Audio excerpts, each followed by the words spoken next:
To integrate all the payments, Indian government in 2009 have launched NPCI, National Payment Corporation of India, with the objective of safe, secure and authorized payment system and with the vision of cashless India. और यही entry होती है UPI की, Unified Payment Interface.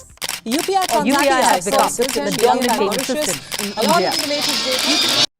जब UPI नहीं था और हमें पैसे विड्रॉल बैंक से करने होते तो हमें पहले चेक सबमिट करना पड़ता था। फिर रेवोल्यूशन आया, फिर थर्ड पार्टी कंपनी ने आपके बैंक का एक्सेस लेके दूसरे बैंक अकाउंट में पैसे ट्रांसफर करना इजी कर दिया। फिर एनपीसीआई ने ट्रांजैक्शन को इजी बनाने के लिए आईएफएससी कोड और बैंक अकाउंट्स नंबर हटा दिए। फिर वीपीए यानी वर्चुअल पेमेंट एड्रेस का यूज करके यूपीआई पेमेंट्स करी जाने लगी। रिसेंटली इंडिया ने G20 होस्ट किया था जिसमें 21 कंट्रीज आई थी और उसमें से 13 कंट्रीज ने यूपीआई को एक्सेप्ट किया था, जिसमें से फ्रांस पहली कंट्री बनेगा जो यूपीआई पेमेंट फुल्ली एक्सेप्ट करेगा और उसकी पहली पेमेंट आईफिल टावर से होगी। Later on Japan and Singapore भी यूपीआई ट्रांजैक्शन एक्सेप्ट करने लगेगा और उसी के साथ बाकी कंट्रीज भी इन्वॉल्व हो जाएंगे। इन 2020 इंडिया ने 25.5 बिलियन से ज्यादा ट्रांजैक्शन रिकॉर्ड करी थी, जो कि यूएसए और चाइना से बहुत ज्यादा है, और अक्टूबर 2021 तक ट्रांजैक्शन 100 बिलियन से भी ज्यादा जा चुकी है। Think of UPI as special assistant which goes to your bank on your behalf, which is available 24/7 and has network all over the India from Kashmir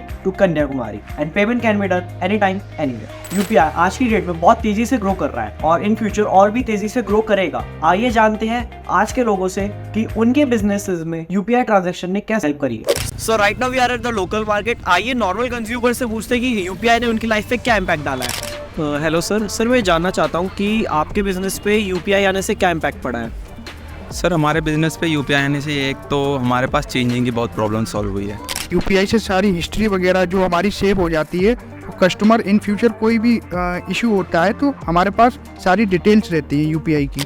I'm a student and it's very hard for me to carry cash everywhere. So UPI is the best source in which we have like an access to our bank accounts, and somewhere we are also promoting cashless economy. UPI से काफ़ी चीज़ें better रही हैं। खुले पैसे जो होते हैं कस्टमर जैसे कि चेंज देता है हमें, वो काफ़ी हद तक उस पर अच्छा से प्रोग्रेस हुआ है। हमारे यूपीआई आने से बहुत फ़ायदा है और यूपीआई इन फ्यूचर मतलब जैसे इंडिया में ग्रो कर रहा है, कैशलेस यूपीआई मतलब अपना होगा।